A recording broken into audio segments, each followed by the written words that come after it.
Hello sa ating mga viewers, sa ating mga grade 9 learners dyan. If di nyo pa nasusubscribe ang channel ko, gawin mo na at pindutin din ang notification bell na katabi ng subscribe button nang kayo'y aking laging makasama at magabayan sa mga aralin ng math.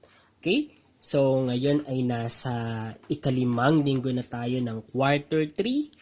At ang unang part na ating pag-uusapan ay ang Pythagorean Theorem. Ang Pythagorean Theorem ay isa sa mga famous theorems in mathematics at ito ay ipinangalan after kay Pythagoras, which is a Greek mathematician. Okay, so ano ba itong Pythagorean Theorem na to? So sabi dito, in a right triangle. So, ibig sabihin, ito ay applicable lamang kapag ang triangle natin ay isang right triangle. The square of the length of the hypotenuse is equal to the sum of the squares of the lengths of the legs. Okay, so sa madaling salita, if it is a right triangle, we could have this one.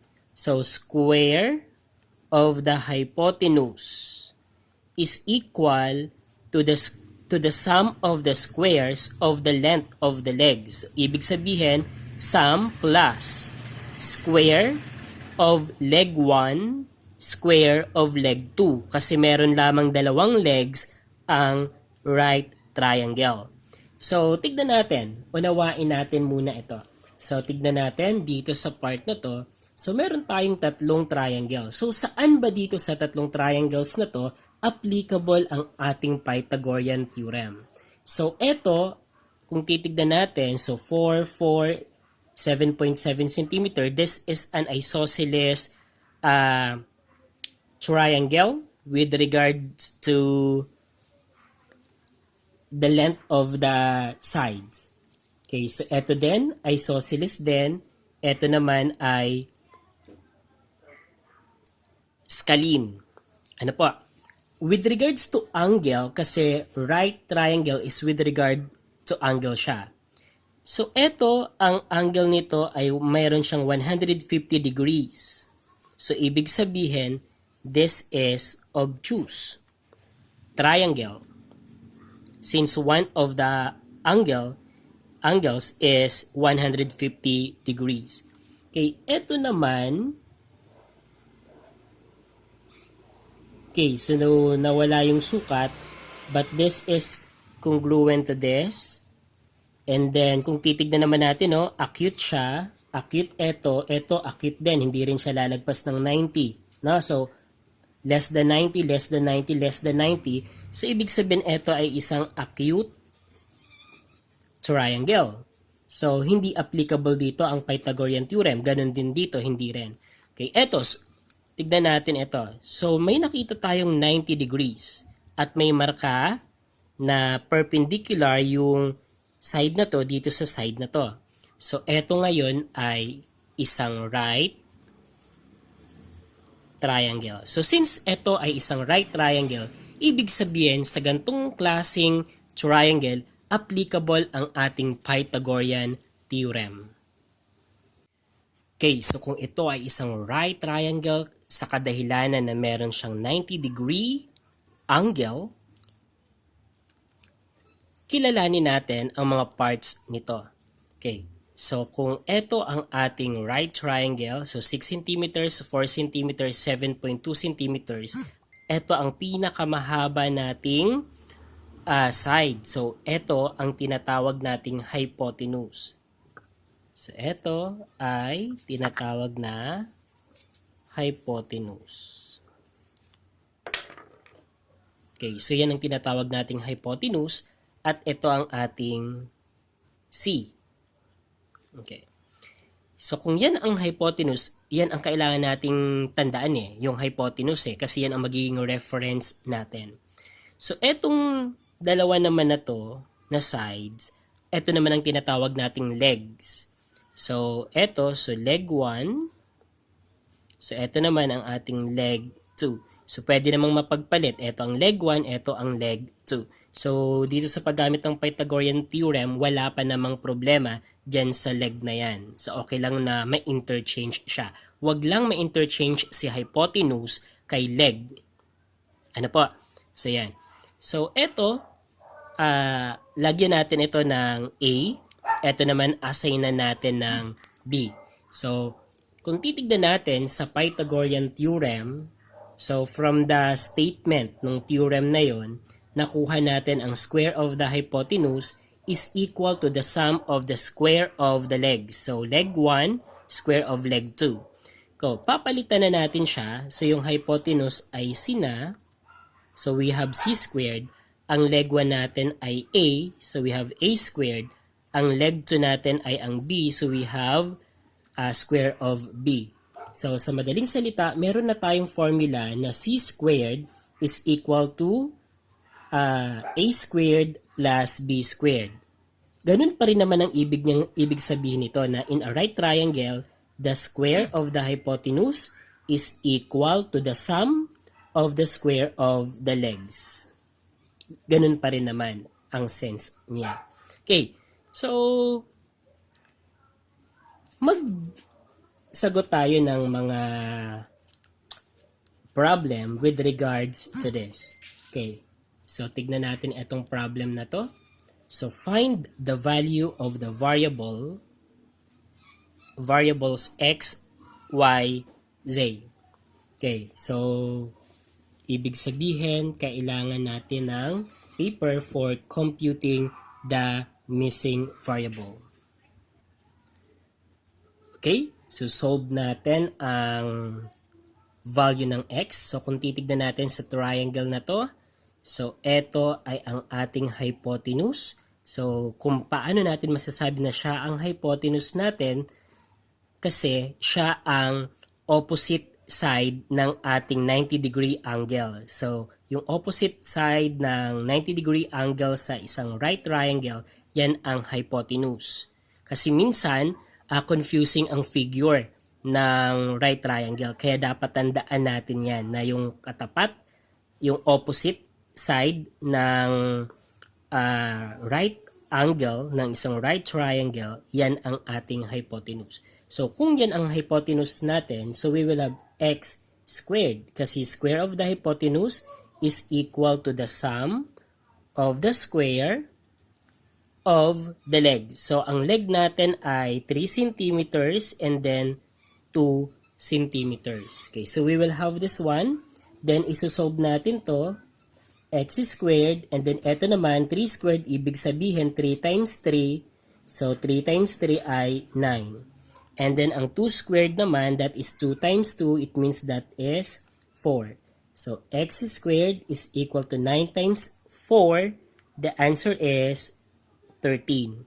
Next to that, so apply the square root property. So, square root of x squared, square root of 13. So, here, square root of x squared is x, square root of 13. So, ang 13 natin, that is prime na, no? So, hindi na natin masisimplify pa. Wala ng factor ang 13 na perfect square number. So, ibig sabihin, as is na yung square root of 13 as the value of x natin. So, dito, ang magiging sagot natin ay square root of 13. Okay, next. So, dito naman tayo sa pangalawa. Okay, so yung pangalawa naman natin ay itong illustration. So, yung y naman ang hahanapin natin. So, ito ang right angle. So, ang opposite niya ay 8.5. So, ibig sabihin yan ang hypotenuse. So, ito ang leg. So, isa sa legs ang nawawala. Ano po? So, paano naman natin ito isosolve? Okay? So, dito naman ay okay. So, hypotenuse, which is 8.5. So, ang square of hypotenuse daw is equal to the sum of the square of the leg. So, y is one of the leg. So, andito siya. So, square of y. And then, another one ay yung may 8 cm na haba. So, we will have this one. So, nandito ang unknown natin kasi siya ay isang leg. Okay? And then after that ay kukunin natin or isi-simplify natin ito. So we can use calculator in simplifying this. So 8.5 squared, ibig sabihin that is 8.5 times 8.5. And the result is 72.25. So ito ay 72.25. And then we have your y squared. Then 8 squared, 8 times 8, that is 64. Okay, after this, gagamit tayo ng addition property of equality. So mag-a-add tayo dito ng negative 64. Ganon din dito, mag-a-add din tayo dito ng negative 64. Okay, so eto maka-cancel out kasi unlike sign, subtract, so it is 0. Then dito ay magiging y squared. Okay, dito naman, 72.25 plus negative 64. Unlike sign, subtract. So, isusubtract natin siya. So, 72.25 minus 64. So, the answer is 8.25. So, 8.25. Okay, next to that ay kailangan mawala itong square na to. So, mawawala yan sa pamamagitan ng extraction of roots. So, square root of y squared, square root of 8.25. Okay, kukunin natin ngayon ang square root ng 8.25. So, square root of 8.25. So, the result is, okay, approximately that is 2.87. And then here we have y. Okay, so ibig sabihin, ang haba ng leg na to ay 2.87. Ayan. Okay, next naman ay we have the z. So paano naman natin kukunin etong z na to? So kung titignan natin, so z din ay isang leg din, no? So ito ay 4 cm, ito ay leg kasi ito ang ating hypotenuse kasi yun ang opposite ng ating 90-degree angle based on the symbol here. So yung 5 ang ano natin. Okay, so tignan natin. So ang hypotenuse ay 5. So 5 square is equal to the sum of the square of the legs. So ang isang leg ay z, unknown, and then ang isa naman ay 4 centimeters. So we have this formula or substitution to the formula. So 5 squared, that is 25. Z squared, so z squared pa din siya. And then 4 squared, that is 4 times 4, 16. Okay, then plus negative 16 dito. So plus negative 16 din. So the purpose ay para mawala dito ang 16. That is equal to 0. So ang natira dito ay z squared. So dito naman 25 minus 16. So 25 minus 16, that is 9. Okay, then kailangan mawala itong square. So mawawala yan kapag in-extract natin. Okay, so yan. So square root of z squared is equal to z, and then square root of 9 ay 3. Kasi 3 times 3 is equal to 9. So, ibig sabihin, ang z natin ay mayroong 3 centimeters na haba. Ngayon naman ay word problem tayo. So, ini-sketch ko na yung problem natin. Pero kung wala pa tayong sketch, we need to sketch that one para maipakita na nauunawaan natin kung ano yung laman ng problem. Okay, so dito, find the approximate distance that will be saved by walking diagonally across a field 200 meters by 250 meters instead of walking along the two adjacent sides. So mahilig tayo dyan, no? So instead na dadaan tayo dito, so sa sides na to, ang ginagawa natin, nag-shortcut tayo at ginagawa nating diagonally across. So eto. So ang tinatanong dito ay we will find the approximate distance that will be saved by walking diagonally across. Okay, so kung titignan natin, applicable ang Pythagorean theorem natin dito kasi that is similar to a right triangle na. So commonly, so kung ito ay 200 meters, ito ay 250 meters ang haba, ito 200, ito ay i-assume natin na this is 90 degrees. So gaano kaya kahaba itong diagonal distance na to?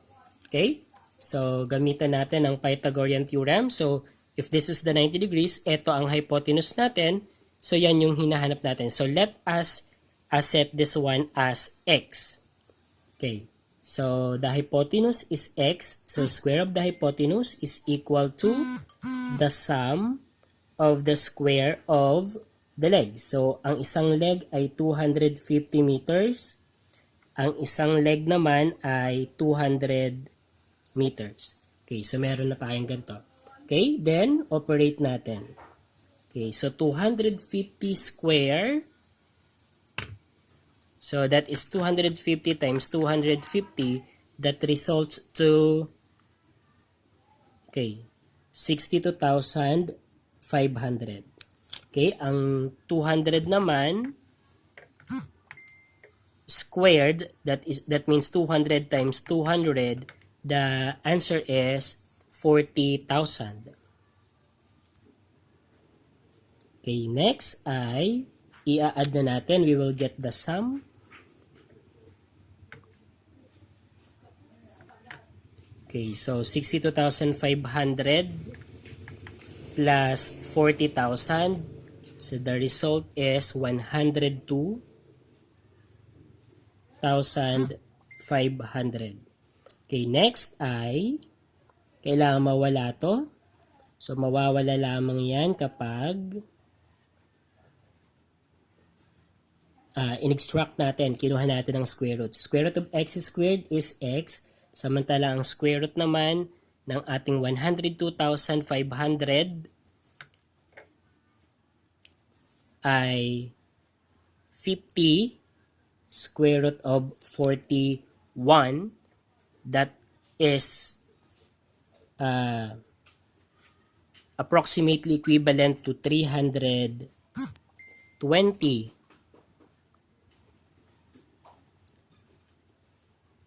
and 16 hundredths.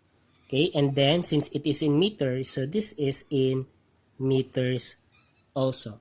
Okay, so dito ay ang tanong ay find the approximate distance that will be saved. So yung masisave na distance. Okay, kung i-add natin ang 250 saka 200, so that is, okay, so 250 plus, okay, 200, so we have 450. So, ito dapat ang lalakarin natin, no? Kung ang ginamit natin ay yung adjacent sides. Okay.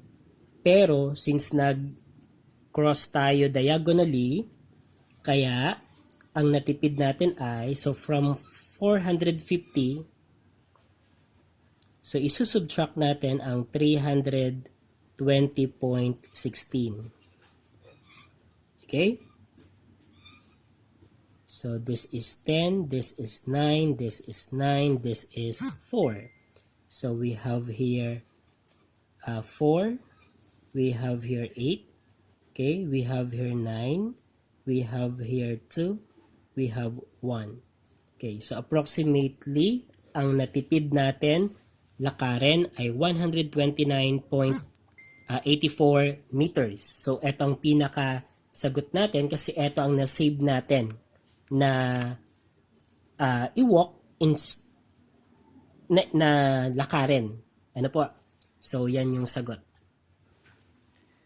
Okay, so for the last problem natin, so using the given figure, solve for x. Ayan, so we have a triangle here and we know that this is a right triangle because of this symbol. And then, okay, so we have the given expression for the hypotenuse and then the legs of this right triangle. So, ang isusolve natin ay ang value ng x. So, una, identify si hypotenuse, opposite ng right angle ng right triangle. So ito ang ating hypotenuse. So this is our hypotenuse. So kung yan ang hypotenuse natin, so we will have 6x minus 1 squared is equal to the sum of the square of the leg. So ang isang leg ay 2x plus 1. So 2x plus 1. The other leg ay 4x plus 6. So 4x plus 6. Okay? So nakikita natin mga square o binomial ang nandito. Okay? So solve natin ang square of binomial na to. So dito muna tayo. So 6x minus 1 times 6x minus 1. So ibig sabihin niya, so 6x minus 1. So gamit tayo nito, 6x and then negative 1. Okay, 6 times 6, so 36x squared. Ito naman ay negative 6x. Ito naman ay negative 6x. Ito naman ay positive 1. So the result ay, so 36x squared, negative 12x, kasi negative 6 plus negative 6 ay negative 12x plus 1. So ilalagay na natin siya dito, 36x squared minus 12x plus 1. May shortcut dyan, square of the first term, so 6x squared is 36x squared, and then twice the product of the first and last. So product nito ay negative 6x, then times 2, that is negative 12x. Okay, then square of the last term, so negative 1 times negative 1 is positive 1. So we can apply that 1 kung ayaw nyo nang gumawa nito. So dito i-apply natin. So square of the first term, so 2x times 2x, that is 4x squared. And then twice the product of the first and last, so i-multiply to 2x, then twice of it, 4x. So we have 4x. And then square of the last term, we have 1 times 1, 1. Okay? So ito ay product nito. So plus yung product naman nitong part na to. So square of the first term, so 4x times 4x, that is 16x squared. Okay, plus, so i-multiply si first and last, so 4 times 6, 24. Okay, 24, then twice of it. So 24 times 2, 40. Okay, 48. So 48x. Okay, and then square of the last, 6 squared, 6 times 6, 36. Okay, kasya pa. Okay, so nawala na yung mga squares natin. Okay, next dito ay combine like terms. So 36x squared minus 12x plus 1 is equal to, tanggalin na rin natin sa grouping symbol. So 4x squared plus 4x plus 1.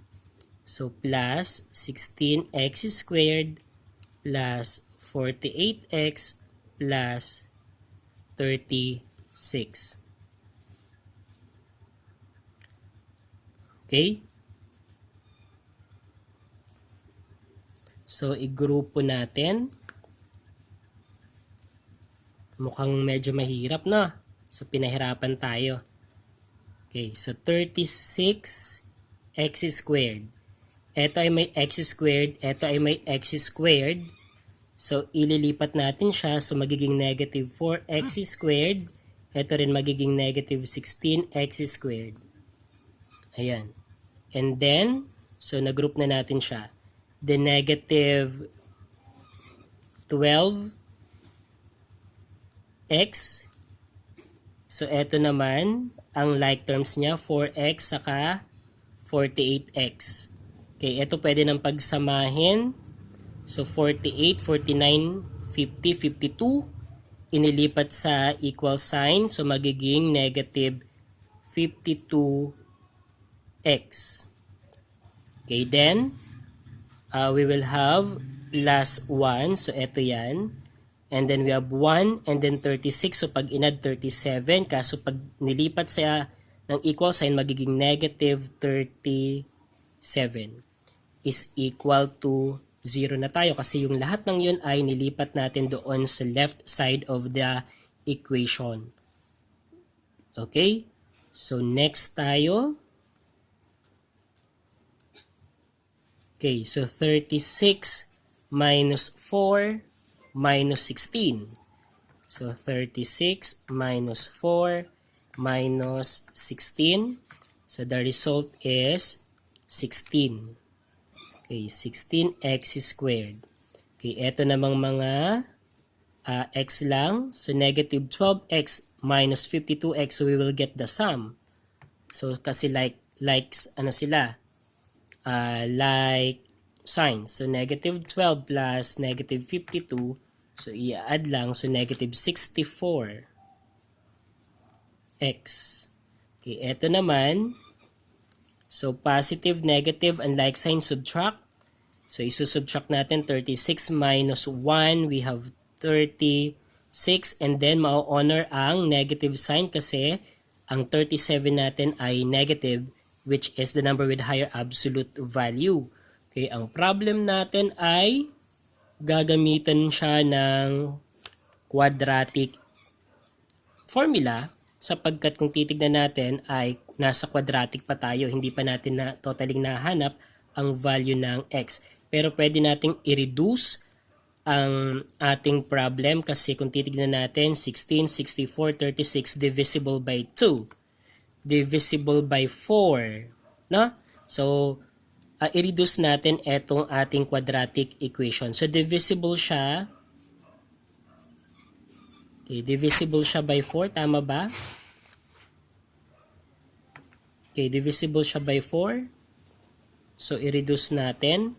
So, 16 divided by 4 ay 4. So, 4x squared. Okay, then 64. Okay, 64 divided by 4. We have 16. Then 36 divided by 4. We have 9. Okay, is equal to 0. So, hindi pa rin sapat ang ating papel, no?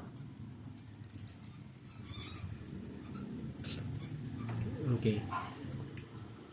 Pero parang nakikita ko na siya ay factorable. So, eto, so pwede tayong gumamit ng any of the way to find the value of x of this quadratic equation. Ito yung na-discuss natin sa first quarter natin. Pero titignan natin kasi parang ang nakikita ko naman ay perfect ano siya. So, tignan. Sana lang ay square of, pwede ma-convert sa square of binomial. So, 2x, then 3,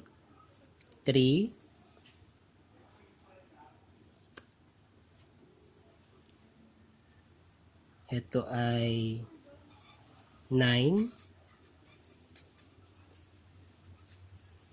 6, 12. So, hindi. Okay, so gamitan natin ng quadratic formula para sure tayo. So, dito kapag ginamitan ng quadratic formula, our A is 4, our B is negative 6, our C is negative 9. So, 4, negative 16, negative 9. So, yan ang gagamitin natin. At dapat ay naaalala natin yon. So, x is equal to negative b plus or minus the square root of b squared minus 4ac all over 2a. So, this is the quadratic formula. And then, substitute negative. Ang b natin ay negative 16. So, plus or minus. Okay, ang b natin ay negative 16. So, squared minus 4. Ang a ay 4. Ang c ay negative 9. Okay, all over 2. Ang a natin ay 4. Okay. Okay, so after this, so negative times negative 16 is positive 16 plus or minus. Okay, negative 16 squared. So that is negative 16 times negative 16. So that is 256. And then magiging plus kasi negative times negative ay positive. So 4 times 4, 16 times 9, 144. All over 2 times 4, 8. Okay, next. So, pinahirapan tayo ng last problem natin. Ano? So, i-add natin ito. So, 256 plus 144. So, 256 plus 144. So, the result is 400. And then, divide by 8. And then, 16 plus square root of 400. So, the answer is 20 over 8. Okay, so dito ay meron tayong first value of x, 16 plus 20 over 8. Then yung pangalawa naman ay yung minus. So 16 minus 20 over 8. And then continue.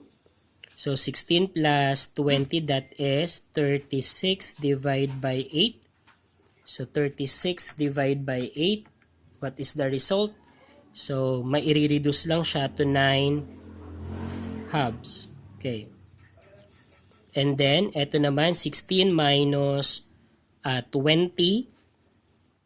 So, negative 4 over 8. So, reduce. So, 1 half negative. Okay, negative 4 over 8. Okay, so negative 1 half. Okay, so ibig sabihin, ang value ng x natin ay 9 halves or negative 1 half. Okay, so ang tinatanong naman dun ay yung value ng x. Ano po? So kaya ibig sabihin, allowable ang negative natin, negative value of x natin. Okay, so we have that. Okay? So, ito ang final answer natin. Pero pwede nyo ring i-check, i-double check kung talaga bang tama ang nakuha nating sagot. Okay? So, napakahaba, no? So, sana ay hindi kayo na-boring at sana ay unawain yung mabuti tong part na to. So, the more na na-challenge tayo, the more na natututo tayo, the more na tumitibay tayo, at the more na gumagaling tayo sa mathematics at kailangan natin sa buhay ito.